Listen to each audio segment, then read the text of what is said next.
Keith, can you hear me? Yep. Thank you. All right, so good evening, everybody. I just want to welcome you to our half virtual, half in-person CDBG public meeting to talk about the grant funding and a few of the proposed projects that staff is bringing forward. Those of you who are joining us on Zoom, you will have the ability to participate through public comment through the chat feature. So if you want to give that a test, you can go ahead and test it out now. And then we will have a section at the end for live public comment and questions as well. And then we have a few buckets up here and all of you have a raffle ticket. So if you wanted to vote on which item you would like staff to bring forward to the commission, we'll tally both the online Zoom votes. We'll have a poll for everyone to vote on Zoom and those that are here in person. And this item will be brought forward to the commission on the April 20th meeting pending the outcome from today. So I'm going to turn it over to Jerry Kelly, who's our grant specialist. He'll kind of give you a background about the grant, and then myself and Felipe LaFossa will talk to you guys about a few of our projects that we're proposing for you guys. Jerry? Thank you, Lauren. Good evening. I want to thank everybody for coming. I'm Jerry Kelly. I'm the grants analyst for the city. Keith, do you have the presentation? Yep. Just give me 1 second here. I'm just getting it up. Okay, I appreciate it. Thank you.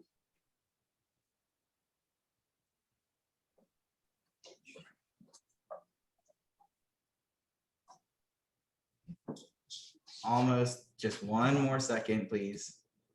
No rush. Okay. We're not live on YouTube either. It's being recorded and it will be posted at a later.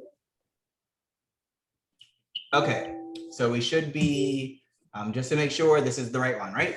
That's the correct one. Perfect. Okay, next slide, please. I want to provide a brief overview of the Community Development Block Grant Program. The Community Development Block Grant is better known by its acronym, which is CDBG, resulted from the Housing and Community Development Act of 1974 and was enacted in 1975. The purpose of the CDBG program is to provide communities with resources to address a wide range of unique community development needs. Accordingly, the U.S. Department of Housing and Urban Development, also better known as HUD, grants awards that are based on a formula allocation to entitlement communities to carry out a wide range of community development activities directed toward revitalizing neighborhoods, economic development, and providing improved community facilities and services. Next slide, please.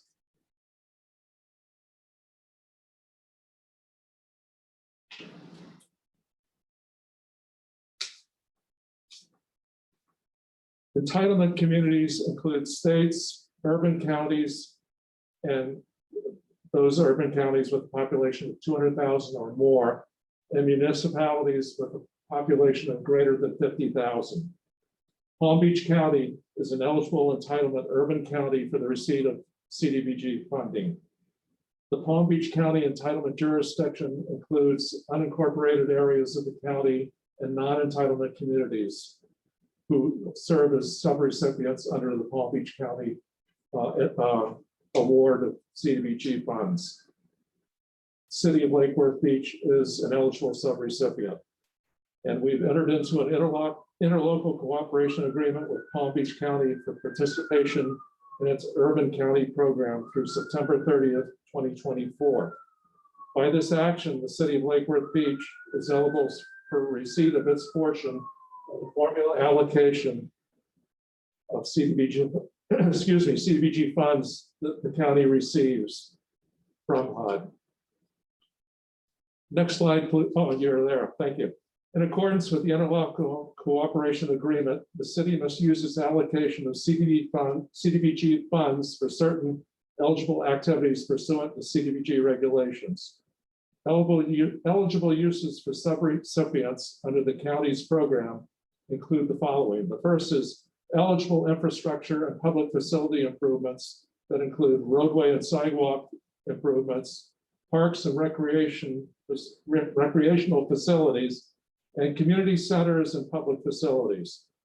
The second is code enforcement within an eligible CDBG target area. The county's CDBG program does not permit the city to use these funds to conduct public services and planning and administrative activities that are otherwise eligible under the CDBG programs. The county, in fact, issues an RFP to nonprofit agencies from which they select where the funding will go. It's a 50% set aside under their CDBG allocation. And they use the administrative allocation, which is 20% of the HUD award for their own purposes for their staff.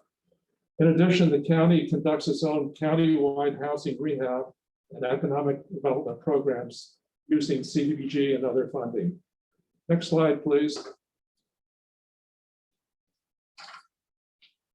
All eligible activities must address at least one of the national objectives for the CDBG program. These include a benefit to low and moderate income persons. And we'll get into our target area a little bit later, but there's a presumed benefit for any activities that are conducted within our target area. It's a presumed low mod benefit, as 81.2% of the population is low and moderate income. The second national objective is prevention of slums or blight. And the third is to address community development needs having a particular urgency because existing conditions pose a serious and immediate threat to the health or welfare of the community for which other funding is not available. An example of that would be a natural disaster. Next slide, please. This CDBG application for this year will be based on a funding allocation of $266,560. This is estimated because it's our current year allocation, and HUD does not release the final dollar amounts until October. So we will be notified at that time, and that's the dollar amount that will be included in our agreement with the county. This funding is subject to availability from HUD and approval of the Board of County Commissioners. And the city must use only one application for the entire amount of the CDBG allocation. Next slide, please. This is kind of a compressed version of our target area. It's approximately 2 square miles. It runs basically from 10th Avenue North on the north, Dixie Highway on the east, Interstate 95 on the west, and the town of Lantana to the south. There's also a portion that encompasses our Park of Commerce area in the northwest quadrant there. And that concludes my presentation. I'll turn it back to Lauren and she'll go through some of the projects with you. Keith, can you actually bring up the slide again for the project number 1, please? Yeah, 1 second. Thank you.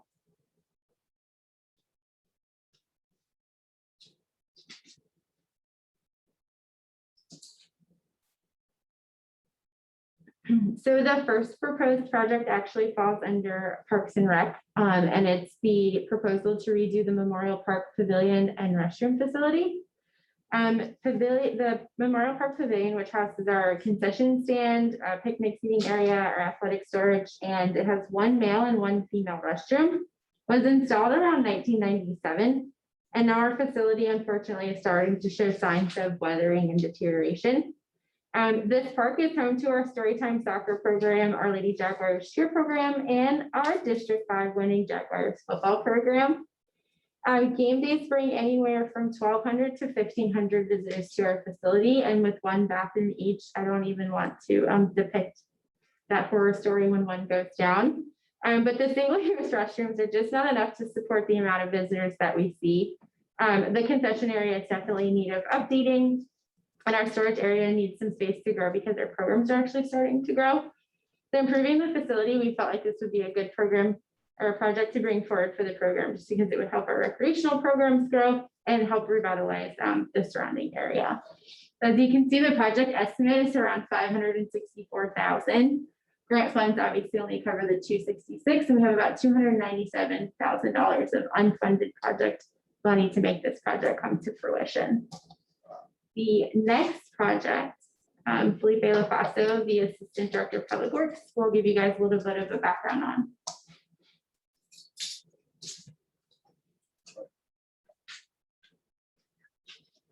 Thank you, Lauren. I'm Felipe LaFaso. I'm the Assistant Director for Public Works. Welcome, everybody. Welcome, Commissioner McBoy, Commissioner Stokes. Thanks for attending. We appreciate that. So from a public works standpoint, we handle more of the right-of-way, roadway, sidewalks, ADA improvements, facility improvements and whatnot. And in reviewing some of the needs of the city in the past conversations that we've had to eliminate blight in some of the areas that are just unacceptable, for lack of a better term, we identified 8th Avenue South in this project 2 from South A Street to South G Street. Very similarly to some of the greenway projects that we've constructed over the years. We've taken an unimproved right-of-way, so basically a roadway that's, for lack of a better term, is dirt, and converted it to either a greenway. So it's a nice meandering sidewalk with trees, landscape, and whatnot, very pedestrian friendly and ADA accessible, or we converted them to an actual roadway, like 7th Avenue South, A Street to G Street, very similar scope to this project. So this is one project that we're looking at for consideration. And again, that's why we're here, to take input and feedback from the public. And again, this project has a total budget of around $530,000. We're building a brand new roadway section, so it's a little heavier cost associated with this project, and about $260,000 is currently unfunded. So that would have to be taken into consideration. So anybody have any questions on the proposed project 2 on that, before we go to the next one?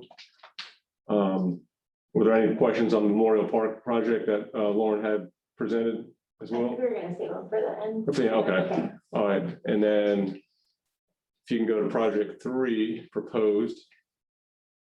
There's a couple of pictures of what it looks like now. Drop from there, and that's an example of what it would look like. If you can go back one, 7th Avenue South, we did back in 2017 and or 2016, I can't recall now. And it's a one-way road going east or westbound. Sorry, there's traffic calming, there's landscape improvements, there's swales. It kind of has a mix of everything on that project, and it turned out beautiful. So that is definitely a good option. You go ahead to the next project. And proposed project 3. This is something, I was just talking briefly with some of the folks here before the meeting, that the center blocks between Lake and Lucerne, basically here from City Hall all the way to the traffic circle at A Street.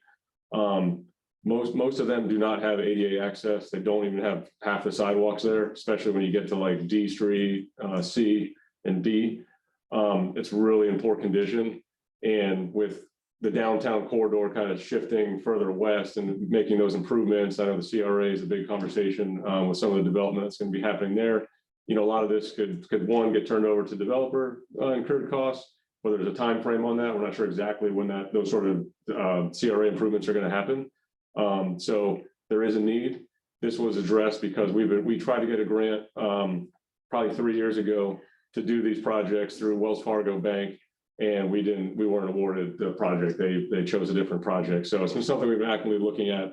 It would include ADA sidewalks, handicap ramps, mill and resurface the roadways, and obviously some, traffic calming, signage and whatnot. And we would, of course, with any project, we always look at any sort of bicycle delineation markings where it could be implemented based on right-of-way width. A lot of times the width of the right-of-way limits us to fitting that 4-foot bike lane in. So that's this project, and this stuff as staff we've been looking at. There's a lot of needs in the city, but these are some of the things that we really could do a lot with the CDBG money. And that's pretty much all we have for those projects, and we're open for conversation and questions, and discuss them freely. Before we do so, I did want to recognize that the mayor and Commissioner Maliga are also attending the meeting, just on Zoom. They're not in person.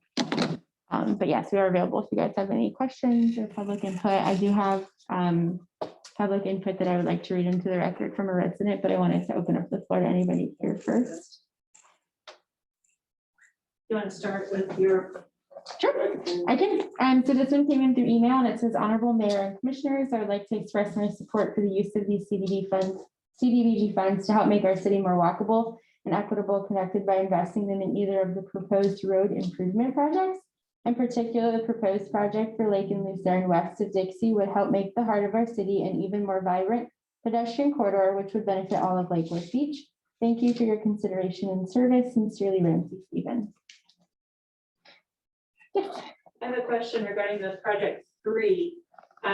There's 2 different ways that you cross the street on Lake and Lucerne Avenue. One of the ways is west of Dixie to the traffic circle. And then the other way you cross the street is east of Dixie to Federal Highway. And normally you just wait till all the cars go by and you walk across the street on Federal Highway west of Dixie. There's not really, people don't really obey the crosswalks, and this cars speed heavily down Lake and Lucerne. Often there's a PDSO, someone giving speeding tickets or whatever. On the east of Dixie portion downtown, people obey the crosswalks and stop for people in the crosswalk area. But it's a totally different mentality. You just kind of cruise on slow through west, because there's a lot of people that stand and they don't cross and they're just conversing, and it's a very pedestrian area. My question is, sorry, I had a little bit of prelude. Those long prelude, those blocks, do they involve any sort of crossing mechanism for crossing the state run or city, whatever, whoever runs Lake and Lucerne, Sure.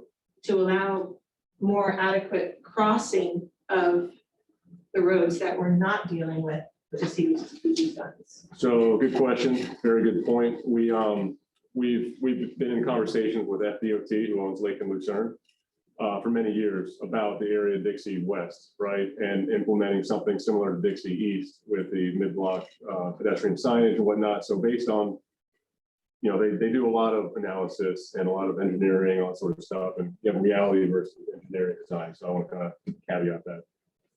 What they found is area west of Dixie, because it is, even though it's the same speed limit, they say that they do not want, they will not allow us to put in the middle of the road pedestrian signs.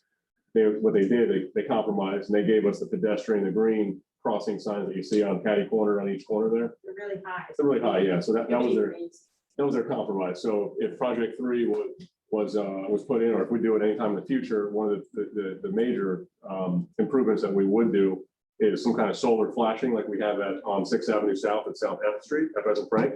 We worked with the county on that, and that was a tremendous amount of vehicular accidents and pedestrian incidents.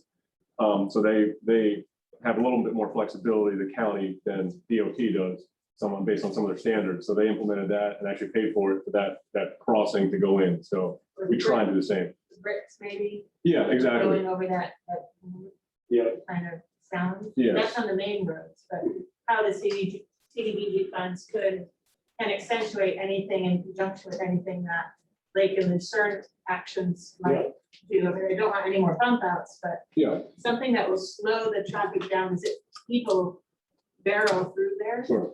And people are like, I used to try and stop at every intersection. I would see people and nobody crosses the street Sure. until all the cars are gone because they know better. Sure. So just helping people cross the street would be my biggest thing, as opposed to even having sidewalks, because those middle roads aren't really highly traveled and you can only go for a block before you have to stop. So people will walk on those or walk on the sidewalks or what have you, but helping people traverse around the town more with the crossings and that sort of thing would, I think, be more effective. Sure. That definitely could be implemented into these projects. Yeah. Thank you. Anybody else in the room? I'll go with commissioners. One of the things that concerns me is that a lot of people who are going to be affected by these projects are not in this room. And we have to find a better way to make sure that their voices are heard. We can do a survey, we can ask them to vote. We must reach out to that community that's directly being impacted. Simply else, I would rather see Memorial Park than I would any street development. Because Memorial Park is going to affect a lot of children and a lot of people. Sure. And we do have football games there, we have a lot of things there, and I think that we need to look at getting the most bang for our buck. You know, and also for the city, didn't we recently receive a transportation grant to help our streets become more ADA accessible? So Jamie Brown, the director, he applied and we actually were granted it. That's part of the Transportation Planning Authority, the TPA. That is in fiscal year, I want to say 2023 when that's implemented. So that was citywide ADA accessibility improvements, but that won't be for a couple of years. And how much was it for them? It's over, it was roughly almost $1 million. Yeah. If we have $1 million allotted for ADA accessible grants, I think that we need to take this money and make it more accessible for our park and our kids. Sure. You know, I think that the federal government is also going to come through with more money for us to do infrastructure projects. And I think that the streets would be taking care of that. I don't know that they would be able to allow us money for parks and recreation, but there are many more projects that can be, CDBG money can be used for. You know, there's services, you know, there's grants, there are things that directly impact residents that we haven't had that conversation. I think that it's a travesty that we meet in April and it's due in May. I'd rather us have a committee who meets all year of the people who live in the area, who meet all year and say, these are some of the projects we like. This is our priority list. If we can't get this year, maybe we can get it next year. But we can't rush every year deciding in April what's going to be sent to the county in May. And then the county is going to tell us in October what they select. And usually the county goes along with what we, you know, give them. So I think that we should do a little more due diligence and make sure that we have an ongoing conversation as to what this money is going to be used for every year. Thank you. Good points. Thank you. Ma'am? Just to echo what Lawson was saying, I wanted to know if there is opportunity to introduce other types of projects that maybe put people first instead of aesthetics first. I think that we're in a time, we're in an unprecedented time, and right now we need to think critically and creatively on how we're going to impact people and in a way that is accessible. Yes, all these projects are equally as important, but right now we have a lot of people that are hurting or very vulnerable, and we need to figure out a way to get direct resources to them. I place emphasis on the community of people that do not have shelters or homes. How can we provide for them? They don't have access to vaccines. They don't have access to information that's happening right now with COVID. They have very limited connection to the community itself. And so I'm wondering if there are creative ways for us to either propose new projects or partner with people that are already doing the work in our community and provide them with the funds. I don't even know if that's possible, but if it is, providing them with that grant money so they can continue their work, because I'm sure that 300 grand is not a lot of money to make an effective impact. But with people that are on the ground right now, have allocated money for community projects that impact people directly, maybe sourcing that or funding those projects might give us a better return or better impact within our community. You know, I saw projects like these mobile clinics that are happening throughout the country that provide food, showers, just dignified, basic comforts that people experiencing houselessness may value and cherish and can potentially impact them. Beyond that, there's just so many things happening that I would hope to see in addition to these projects, something that's a little bit more creative. Sure. And something that's a little more people first. Sure. But again, it's all an opinion. I'm new to Lake Worth Beach, so I would be remiss to just make suggestions on what the community should do. I'm gonna follow what the majority of the community wants to do. And it's just gonna take me some time to figure out what those lacking resources are. But it would be nice to see a more expansive approach to this. Sure. So first I'm going to say welcome to Lake Worth Beach. And given how well you just spoke, I'm sure I would love to have you on advisory board if you're willing to serve.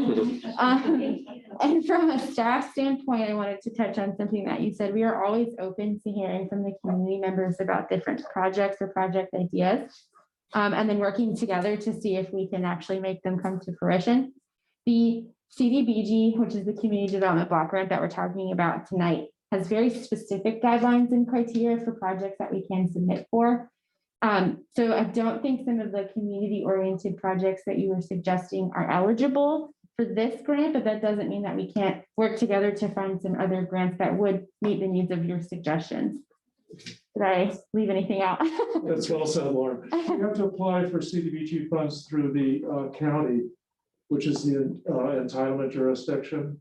We're a subrecipient under the county, and they allow us only to use CDBG funds for public facilities and infrastructure improvements, as well as code enforcement within our target area. So unfortunately, we cannot use our CDBG allocation for public services. The county issues an RFP for all nonprofits in the county to apply for public service funding. Okay, thank you for your Okay. time. Thank you. Anna Maria Hunt, 404 South C Street. I think I can speak for Tropical Ridge as well as Royal Poinciana. And one of the things that we've discussed before, and I know I've heard Bernstein talk about it when we finished our Royal Poinciana Way bikeway, was that we needed to have safe passage into town. And what I was hoping with this infrastructure would be something where we would have access to town via an overpass as the railroads are going to get busier. And we're going to be looking at the future, and we need to get over there safely. And right now we have an abundance of small children in our community. Within a few years, they're going to be teenagers. They're going to be bold, fearless, and take chances that they shouldn't be taking. So it allows us all to have safe passage. It's infrastructure, and we need it. And not just to our neighborhoods, but if we want the kids to come over from, I'm sorry, getting old, but into Memorial Park, that 6th Street is a death trap for the kids because you're coming off of 95. So I'd like you to take notice and say, yeah, we need something. And I have seen baby carriages caught up in the railroad tracks, which is sad. But let's think about an overpass for our future next go around, or if you can get more money via the COVID, let's get it started. Thank you. And you're getting wiser, not older. Experience, yeah. Yes, sir.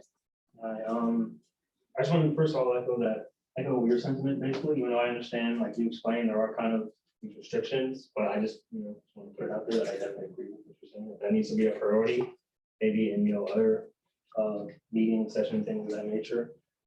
My big thing coming here today was, as I saw, in the presentation, I guess this money can be used for, these infrastructure and these public facilities and code enforcement. And I just wanted to come and say, I'm glad I haven't heard it brought up, but like no code enforcement. The money, I do not want this money.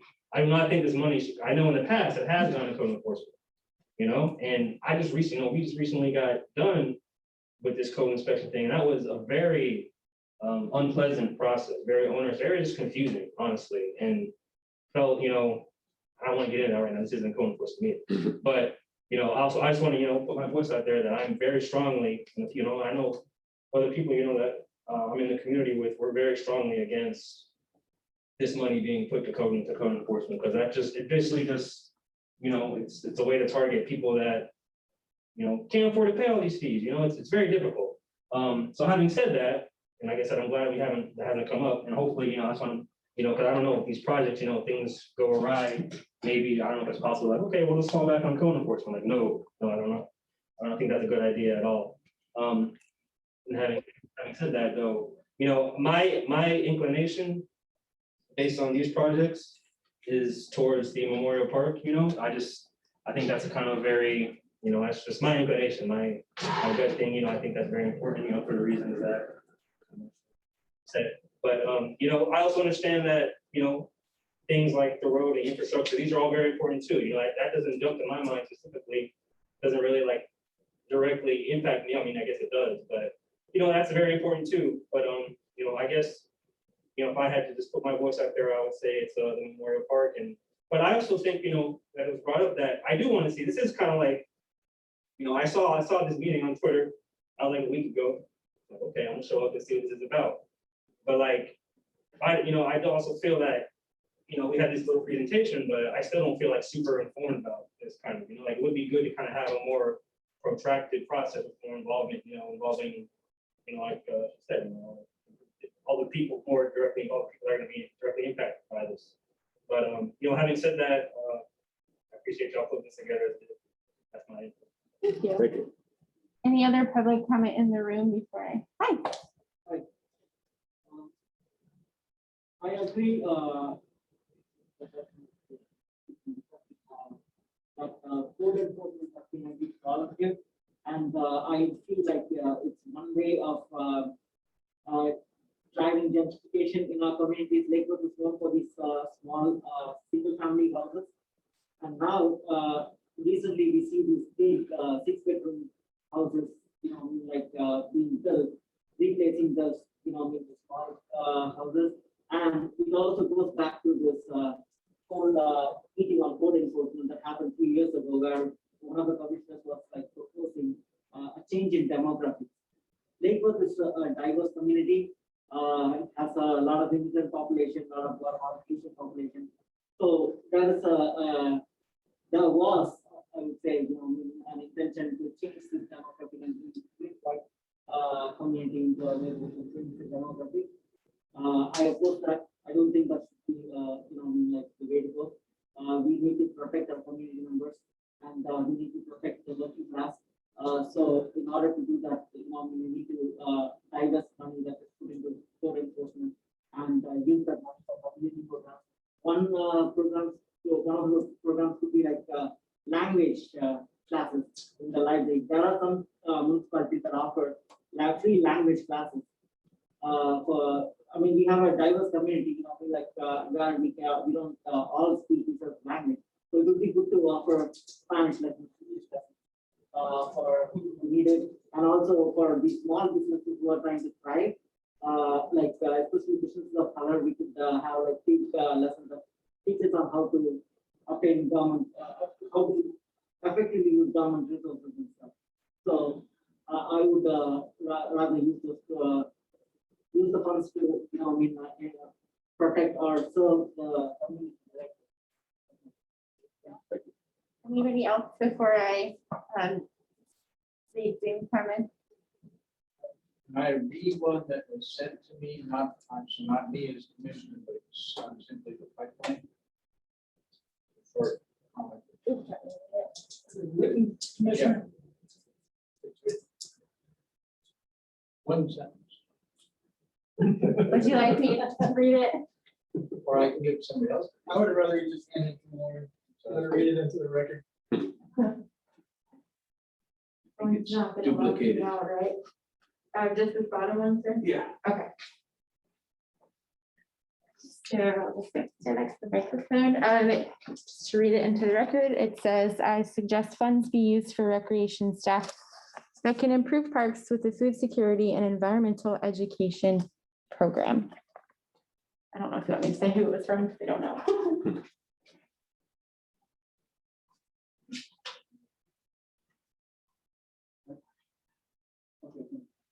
And then I will read the Zoom comments. Keith, can you scroll up to the very first? It is. Oh, perfect. So my name is Jay Canella. I am a Lake Worth resident. I live at 1224 16th Avenue North, Lake Worth, Florida 33460. I wanted to make a suggestion. I believe a part of this CDBG should be used for the houseless community. I would love to see a project aimed towards helping our homeless neighbors. Thank you. Ryan says, hello world. Sam Goodstein, in most areas where roads have been improved, the bike lanes have been scrubbed out of existence in favor of little road insignia. That means bikes have equal rights, but no one really understands. Will the bike lanes be retained and emphasized where they still exist in Project 3? Also from Sam, could 8th Avenue be a greenway like 5th Avenue South? We have few parks in Memorial Park area. Is there a plan to improve the bikeability of the city? Perhaps the rec board could address this. From Ramsey McLeod, hello. The president of Royal Poinciana Neighborhood Association is present. Our feeling in this area is getting that the Memorial Park facility should be a priority for this funding. It is a tremendous asset to our area and is heavily used by many in our community. We feel any road improvements should have been included in the road project money, not be an afterthought because of its location. Thank you, Ramsey. from Carmel. Healthier Lake Worth Beach represents all Lake Worth Beach residents, and I'm in favor of the Memorial Park project. I say that because access to park and recreation is one of the community's identified priorities by the residents of Lake Worth Beach. For Ms. Reggie, to everyone, I am in support of the Memorial Park upgrade, as many of our children use this facility for recreational activities, and providing the children with a safe environment to socialize and learn will promote a healthier community. Same comment, I believe. Thank you, Ms. Reggie. This park is such an asset to the southwestern part of our city. It has such easy access and gets heavy use on the weekends. It certainly would allow staff to accommodate alternate activities in that space. And that is it. So if we don't have any more questions or public, yes, Tammy? Something just crossed my mind, listening to what everybody's saying, and with the idea that infrastructure and public facility improvement, we have the hotspot project where the education of children is going to be maintained by having the Wi-Fi signals. What if we ponied on that and used part of the CDBG funds to make hotspots in some of the parks that could benefit the homeless, that could benefit the kids, could also help with sharing information from the city to people, where they could get online and say, hey, this is the city website, what's going on? Oh, we're having a CDBG meeting. And if we made certain areas that are centralized in various neighborhoods hotspots and funded that with part of the CDBG funding, that could be multifaceted and very, very useful for people in need. That's a fantastic idea. Jerry, I don't know if that meets the CDBG. Would you happen to know? Public facility improvement. I think that it does, but I would run it by the county to be sure. And keep in mind, we can submit only one application. Well, let's say Howard Park application has bathrooms and a nice little monitor with information. Oh, and it's a hotspot too. We're gonna put that in on the project. So that would limit us to one hotspot. No, we could add a It's just- hotspot we could- element. We could add That's a a precedent. hotspot element to the project. Yeah. Because people hang Yeah, out but like it'd be in in that one outside the location. library, Yeah. just the hotspot extends from the library. Okay, so we could take it in chunks, Park, like, Howard Park, like all the areas where people suggested. don't have, yeah, you know. okay, that's a really good idea. We could do that Thank you. long range planning as we make park improvements, look at adding hotspots, so all our park improvements as we do it as an element to the It project. could even be solar powered, and get grant funding, solar powered. We'll get a twofer. So that concludes our presentation. I'll turn the floor over to our Assistant City Manager, Juan Ruiz. Welcome, everybody, again. It's good to see a lot more faces than historically we've had. I think we've done 13 of these, Jerry, over the years I've been here, and I think the record number of attendance was 2 for various reasons. But That didn't involve. yeah, it didn't involve COVID. That was a well-attended meeting. What I want to emphasize is that this meeting, unlike a regular commission workshop, even though it is against the clock, and that's something that we have to improve upon, it's really about an opportunity for the public to engage staff. It really wasn't about the public engaging the commission at this point, because in the process of CDBG, this public meeting, as Jerry had pointed out before, is not necessarily required, but it's always been an important aspect of the process for the city to do. And that's to get the community engaged and informed and feel part of the process. So everyone buys in to what we're doing. We move together along as one city. So look for significant changes in the CDBG. I know it, for some of you have been here for quite some time. You know, Ms. Blockson, Chris has been at the dais multiple times. It's like a broken record. It seems like we're always running the clock on CDBG. In an ideal world, we're talking about next year's CDBG allocation because we know it's coming during the budget process. And then throughout the year, we're fine tuning, you know, and a lot of projects end up on our 5-year CIP. So like even these 3 projects is just a reflection of a long list of unfunded needs in the city. So it's not like projects are just picked out of the air like, you know, April 1st. There's a laundry list of unfunded needs. It just happens that these are some of the top priorities as we go worst first. We would love for the community to have more ownership in bringing ideas to the table that don't fall under the classic city infrastructure or city, you know, because we see things through our optics. And then you guys see things through your optics because you live here. You know, this is your town. And it's our job to facilitate the vision and the direction of the commission. So it's not about It's never been about what staff wants. So I want to make sure that you guys understand, we appreciate your comments and the desire to become more engaged and have those opportunities way ahead of time. We're trying to adjust to a pandemic world with Zoom. It's not exactly perfect. But we'll make adjustments. We all, we'll reconvene after this. We'll talk tomorrow and try to figure out how to fine tune, meetings, whether they're public ones, the commission meetings, the workshops. We're always looking for opportunities to fine tune things and get more people engaged. We want the public to be connected to us, and we want to get connected to you. So whether it's through social media, whether it's face-to-face, whatever it is. I mean, Lauren and I have talked about, grassroots, going back, quote unquote, old school, knocking on doors, doing the old flyers. Because social media has its reach, YouTube has a reach, but none of them are perfect. None of them meet every single need going down the checkbox. How do we engage the community?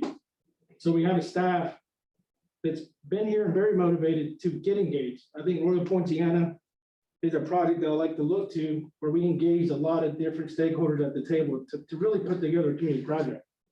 It wasn't about what color playground or what color court staff wanted. It's what do the kids want? What do the people in Royal Poinciana want? So look for those changes. Look to get engaged with the city more. And again, it doesn't have to be social media. In 2021, there's a lot of attention about social media, but that's not the only way to get connected with the city. So I appreciate everyone taking time out of your afternoon and coming. And again, April 20th, there will be an official item on the agenda for the commission to consider, and we'll provide all the feedback back to the commission, the results of kind of an impromptu survey. But I want the public to know, today's not your only day to voice your input. Okay, you can voice your input up until the 20th and the night of the 20th. There's an ability to comment. And I encourage everybody to get involved, stay involved, and let your voice be heard. How do you log out on? Question? How do you log our comments? How do you what? How do we enter our comments? For this meeting or a normal commission meeting? Like until April 20th, like how do we? There'll be a card in the back, and you can fill out for public comment, or you can send an email and we'll read it into the record. You can send your comment online to the website. There's an ability to submit comments. So we try to find ways to make it accessible to everyone that can't physically come to a commission meeting. And that is live. What's that? Yes. So like, if I went on right now, the feature is there to enter a public comment for April 20th meeting. We cut off public comment for the meeting before the meeting starts. If not, they would just pour in all that. Right, but it's available now. I didn't know when, by the meeting, it's changed so much. Keith, you might have to jump in with me because I briefly recall, I think it coincides with the agenda publishing timeframe. So like once that meeting agenda is published on the website, then the public comment piece is now live so that people can send in their public comments. So I believe we have to publish the agenda for the meeting the Thursday before. Yes. Yes. So at that time, the Thursday before that Tuesday meeting, the comment section should also be live. Up to about 5:30. 5:45-ish. 5:45, we leave it open.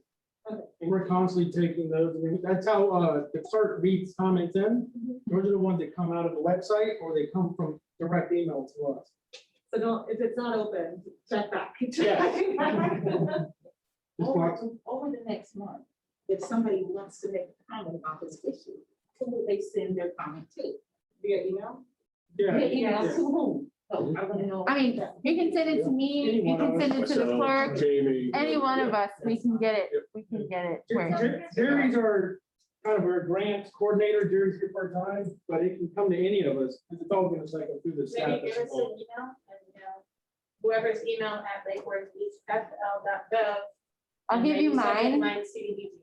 So my name is Lauren Bennett and my email address is lbennett, BENNETT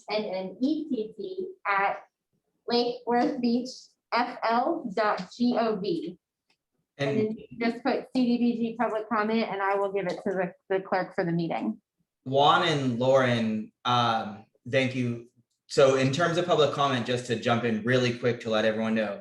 So it's open until 5:45 as outlined in the description for submitting and doing all the public comment. You can also, so as long as you do it before 5:45, so you can do it, we usually go live as soon as the notice is posted.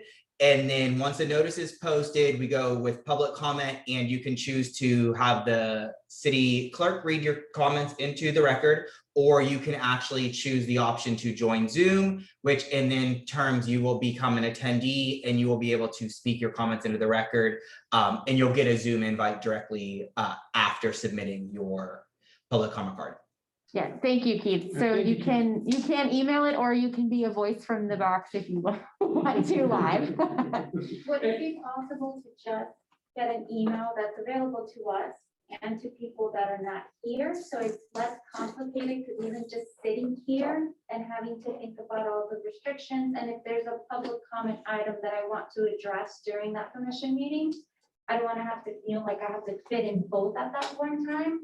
So is it possible to just have a dedicated email for this so the entire community can participate and send in their comments? Are you talking about specifically for the CDBG items? I can try to spin one up pretty quick. But I would need like your email address to let you know that it's live. Yeah, and like maybe putting it on social media, but also, can this information be made available to non-English speakers? Because the majority of our community does not a majority, but a good amount do not speak English or feel more comfortable speaking their native language. So given that we are such a diverse community, how are we making it accessible, like adding those changes so people can understand what's happening? So what we can do is, Keith, who is the tiny little voice from the box, The webmaster. Secretary Webmaster, he can make a banner on the front page of the website that says CDBG, and I will have the email address picked up for that. Keith, I'm gonna need your help with that. And we'll have it translated on there as well. And then if you could just help us spread the word, Yes. that would be greatly appreciated. And then I also wanted to let you know that there is an email distribution list for our agendas. So once they're published, you would actually get that emailed to you directly, and then that would probably trigger it's out. I can now leave a public comment if you would like. That is available to you as well. And just to add, I think there's so much attention, which is warranted, placed on social media as a platform to stay connected, and there's a lot more. Just look out for a lot more use of our utility bill inserts. Okay, everybody gets a utility bill. And we're going to be looking to modify our newsletter and use that a little bit more often with a lot more pointed information on it. Because again, there's 27,000 utility customers and they all get one. But also make sure you log in, social media, we're on Facebook, Instagram, we have our YouTube channel. We also have a newsworthy little monthly episode that comes out. Some of you guys might have gotten a text yesterday. It's actually our emergency notification system, Everbridge. But we use it from time to time for like very, very important public announcements. We will probably start using that system a little bit more. The danger of it is we don't want people to lose attention when they get it and they think, oh, here's another meeting, and then actually there's a Cat 5 coming and then I need to clear the city. So there's a balancing act. But the point is we have a lot of platforms for the community to get engaged. We have the ability to do things in tri-language. We have the ability to host smaller public meetings like of this sort. It's not really an official commission meeting. It's more of a grassroots focus meeting, so look for a lot of those changes as we move forward. We have a lot of new energy with our new commission, a lot of great ideas. And again, staff is here to just facilitate what it is the community wants. All right, we're kind of a vehicle to make things happen. So thank you again, everybody, for attending. Before you conclude, Keith, can you bring up the poll on Zoom so our virtual attendees can vote? And then everyone in person should have a red ticket. If you would like to vote on an item, that has the buckets here if you wanted to leave your vote for whatever project you would like to support. And so I can get you a red ticket since you walked a little bit late. And I think Rich Raphael had a comment. And Rich, to answer your question, when should we start planning for 2022? Staff's already planning for 2025. We never stop planning. But the Commissioner or Ms. Blockson's comment earlier, the planning should never stop. You know, we should always continue planning and looking forward. There's an endless amount of ideas and needs in our community. So just want to make sure we got his comment right in there. Is there another one above Rich, but I don't want to make sure I didn't miss anyone. So, And again, thank you, Mayor, Commissioners, for attending. Again, it's appreciative of you guys taking time out of your busy afternoons. I know you already have a full slate with the normal meeting, so we appreciate you guys attending. I know we got Mayor Resch, Commissioner Malega, and Commissioner Robinson probably listening online, and Commissioner McBoy and Commissioner Stokes in person. and thank you very much to everybody on Zoom and who came in person. It's very nice to meet some of you and see some new faces and then to get your ideas and input. It helps us a lot. Thank you, everyone. Thank you. Thank you. Yes. Oh. Please do.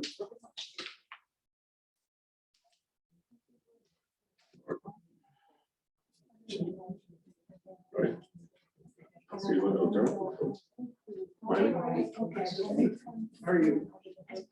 I